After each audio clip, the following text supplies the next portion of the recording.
How's it going, everyone? It's Liam Carson here with another episode of Brooklyn Nine-Nine, as we're on episode number 12 of season 3, where, of course, Charles had that pursuit on being a father, and he had to confront Agatha Harkness. No, he had to confront his ex-wife Eleanor, of course, in regards to the fact that she had, possession of Charles's sperm. It's weird. It's weird to say that in terms of a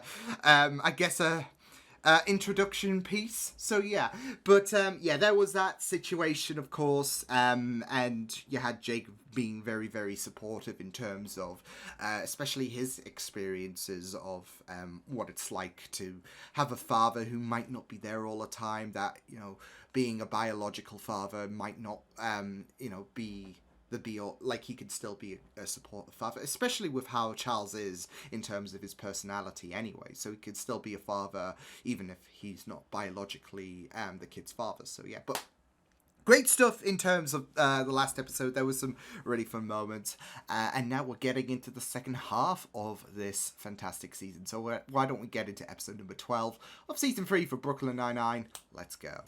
Oatmeal.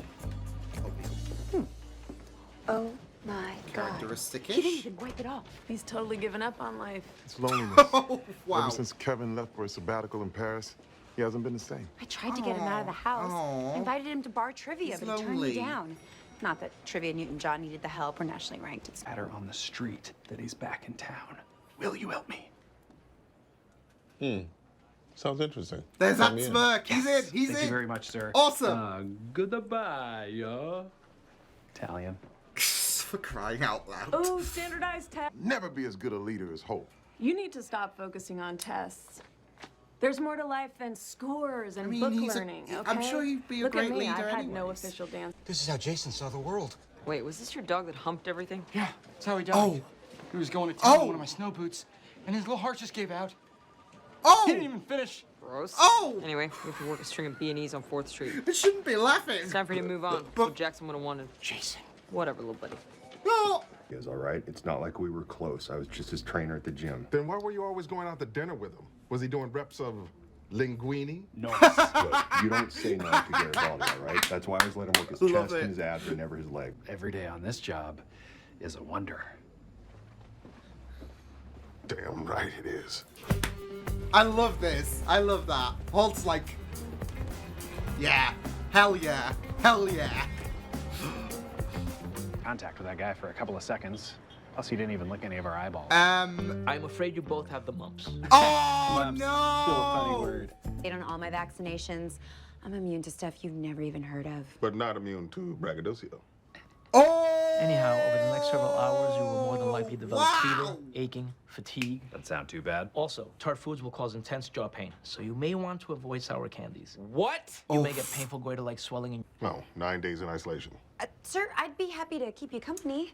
We could watch the 10-part Nicholas Nickleby special I on mean, PBS. 2020 There's is a lot gonna of be a long, blast for these quiet guys. stretches. Also, we're gonna clean out the evidence room, step up community service, and complete these 22 additional 22 tasks. additional? Every time we check one off the list, you're gonna hear this bell. It's the sound of victory. You should add fixed bell to that list. Morning, Captain. Brother? I'd like to introduce. Not supposed to, but I kind of want to poke my mump. Bad idea. I'm going in. Here we go. No! Don't! Yeah. Oh, it hurt! How did I not see that coming? I feel dizzy. I would not like the mumps. You're off the floor. Yeah. I don't think Well, anyone it's like my would dad take used to that say. though. Hey, we've got a lot to do. Focus up and stop watching funny dog videos. Oh! This might just be the fever talking. Bad but this timing. unedited footage. You take too much cold medicine? Not by a long shot. Balthazar is a thirsty bitch. Ah, I'll drink to that. Wait, look. That's spaghetti. It looks like snakes.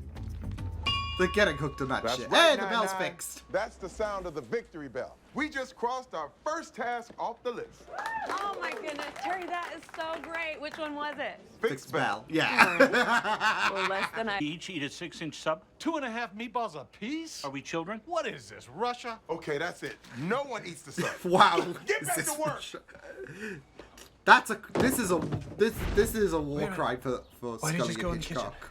Do we have eyes in the kitchen? Not like this, we can't. Oh my! At least they're on top of the face masks. Game. Stop! You can't leave at all. Good luck trying to stop us. You'll never catch us. Amy is Usain Bolt. Is this the piece of paper you're looking for? You found the address? No. Probably hit a bump in the road. More like a mump in the road. Such a good one. Jay, can I talk to you in private for a minute? Sure thing. Let me just snag this, no. cover up the old swell sack. All right. Okay, so here's the deal. I thought I was following her. Yeah, I should probably lie down. Here we go. Oh fuck! Case!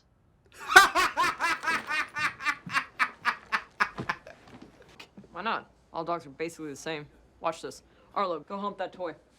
Get away from that. That's Jason's. Look, man.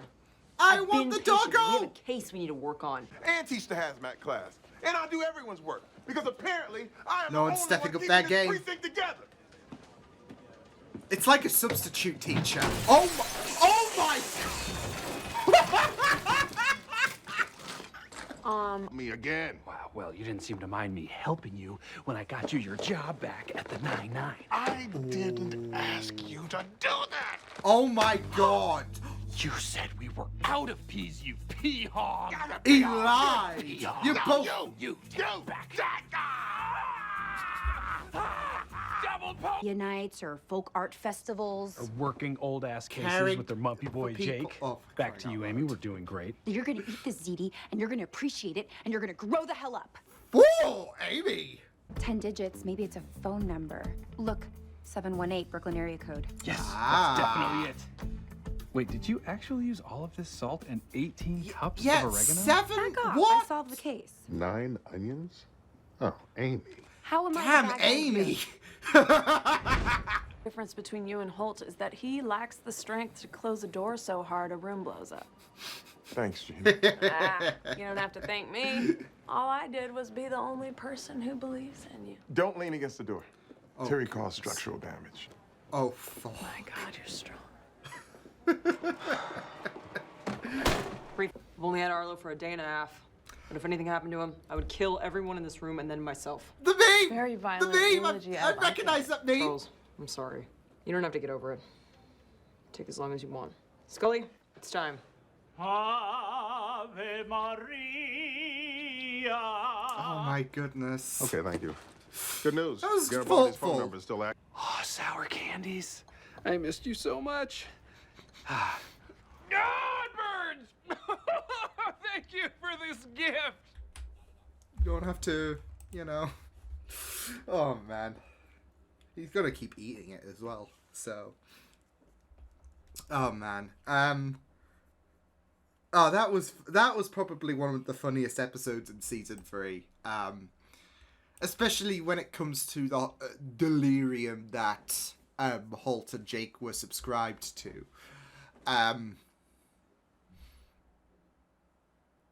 There was just so many great moments. And of course, things just falling apart with Terry, of course. I mean, ultimately, not every egg can be fitted into one basket with all the hecticness that was going on. But for some reason, it was reminding me of, you know, when you have a substitute teacher and that's when things go to hell. You know, in school, like, people just try to take advantage of the situation and feel like the rules could be a bit relaxed a bit. It was kind of reminding me of that for some reason. Honestly, though, I feel like that was probably one of my favourite episodes of Season 3. Mainly for the Jake and Holt side of things, especially the delirium that they, like I said, subscribed to, really, thanks to the mums. And, you know, there was that kind of wholesome atmosphere with the fact that they were getting along. But just some of the things that just came out of this episode were just nuts. But, yeah, it also, you know, kind of feels a bit to say it was probably one of the funniest and favourite episodes of Season 3. considering the fact that there was that circumstance with Charles. And I do feel so bad for Charles these last 2 episodes, because obviously you had Eleanor in the last episode, and, you know, the prospect of him wanting to be a father, and obviously there was that hostage situation. And then this episode, his dog dies. So yeah. But we'll get onto that in a moment. So yeah, see, it's funny because the name Arlo was like bringing me like some kind of semblance of remembrance. Like I'm like, I've heard that name before, and then when Rosa said that line, it hit me, because I remember actually doing a TikTok long ago when Black Widow came out, because I think I remember going about the aspect of me wanting to protect Yelena, because Yelena is amazing. I love her so much. Yeah. And it's basically what Rosa said in regards to Arlo. It's basically me to Yelena. So yeah. Anyways, yeah, like I said, it was pretty fun stuff in regards to having Jake and Holt basically quarantined, whilst also working a case, really. But it was also very heartwarming in regards to the concern that everyone had in regards to Holt, because he was all alone. And obviously we've seen throughout this show the amount of care that this group has had to Holt. But it can be obviously a bit difficult in regards to because I feel like whereas he has grown more towards the 9-9 as in the past few years, you know, you just don't want to get the wrong impression, etc. It's like with Holt saying, I mean, he had the wrong impression in regards to what the 9-9 wanted, but you get the idea. There is that idea you don't want to get the wrong impression on someone's situation. And with the group, they wanted to look out for him. They didn't want to pity him. They just wanted to make sure that, you know, he was all well and good and wanted to hang out with him, and etc. And there, Holt got a bit of the wrong impression there. So, yeah. And you just think back to the Beach House episode where, obviously, with Holt being the captain of the 9-9, they didn't want to kind of... they didn't want to let their immaturity flare, etc., or they didn't want to piss Holt off, etc. So, and there was that kind of heartwarming moment at the end of that episode. So, yeah. But not just that though. It is just really great stuff to see. Holt kind of, I mean, yeah, the delirium did kind of contribute to that, didn't it? But it was great to see Holt kind of, you know, loosen up a bit. So yeah, and with Jake and Holt, they bonded a bit more. So, but you do really love that aspect of Jake and Holt, that they can bond really well. Like even before the mumps kicked in, there was, you know, kind of a banterous vibe, I would say, in certain aspects, like especially when they went to confront that guy between the pairs. So it is really nice to see. And, you know, you do really appreciate Jake and Holt's relationship throughout the entirety of the show. So, and... they've come a long way in Brooklyn Nine-Nine. So, and you just think back to when, you know, things first started between a pair, and you go to an episode like this. Granted, the mumps did kind of contribute, but there was also, but once they were given the all clear, there's kind of that recognition at the end of the episode from Holt. Because at the end of the day, he's still got a lot to learn, really. So... yeah, but there was just some really great moments, and it is just really sad because Holt, you know, it was evident that he was alone. Granted, of course, with Kevin being out to Paris, yeah,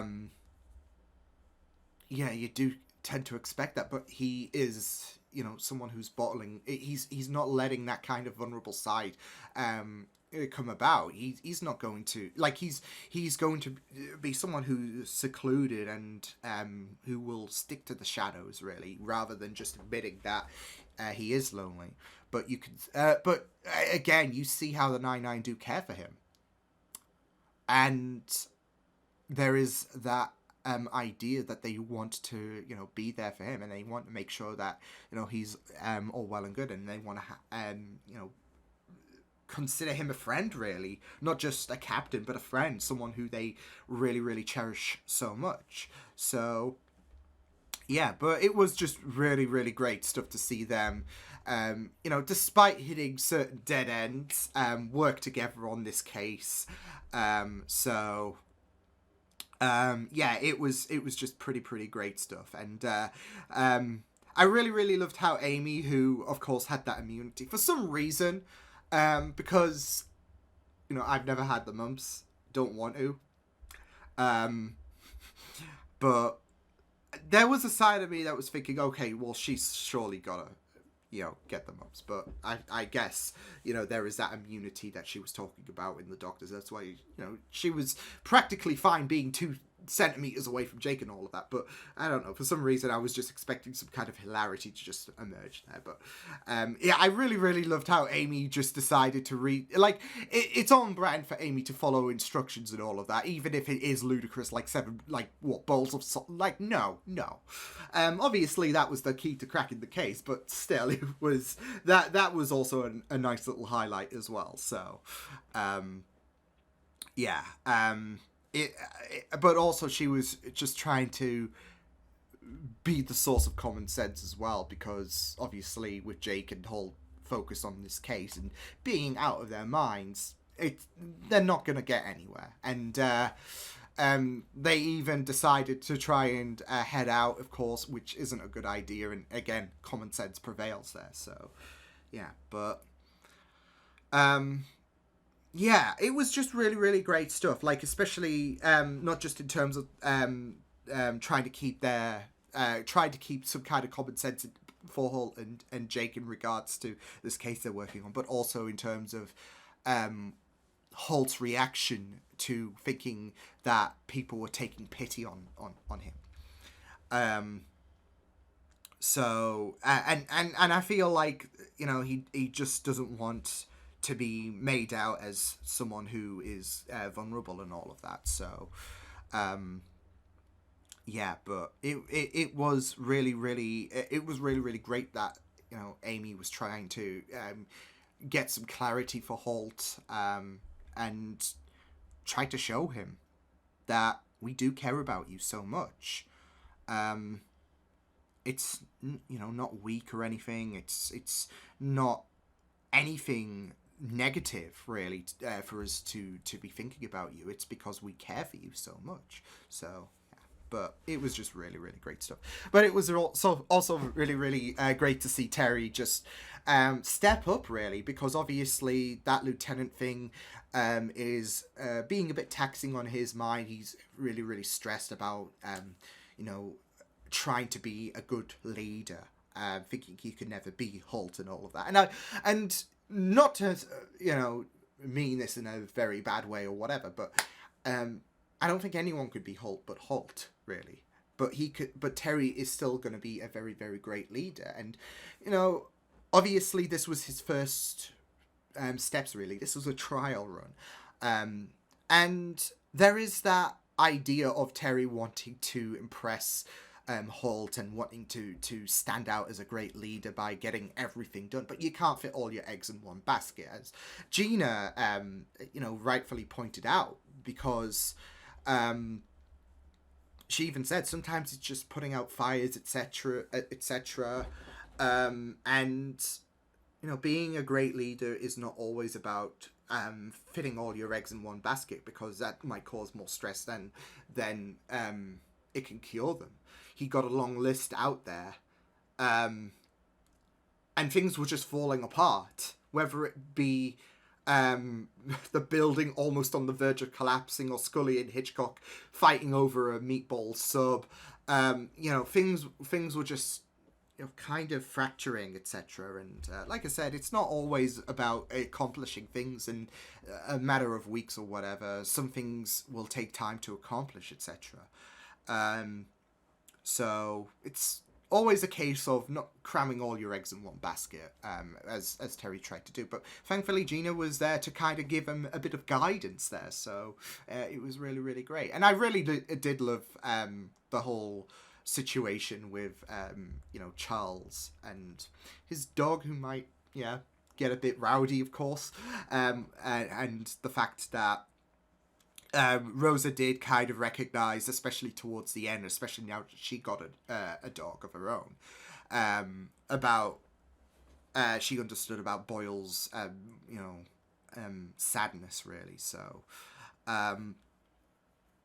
and yeah, she did try to cheer up Boyle getting a new dog, and all of that. So, but there is that kind of understanding from Rosa. So that was really, really, great stuff in regards to her ultimately understanding why Boyle's a bit bummed out. And it's understandable because, dogs are really, really special creatures. And with Charles, he is someone who has that strong... that really, really generous, kind personality. So yeah, but funny episode, one of my favorites of season 3. Great stuff. So yeah, I will see you guys next time. Hope you guys enjoyed this reaction. You can check my videos on the right if you want to check out more of my content. You can also subscribe to my media feeds and channel if you want to. Hope you guys enjoyed this reaction. Hope you guys take care, and I will see you guys next time. Toodles!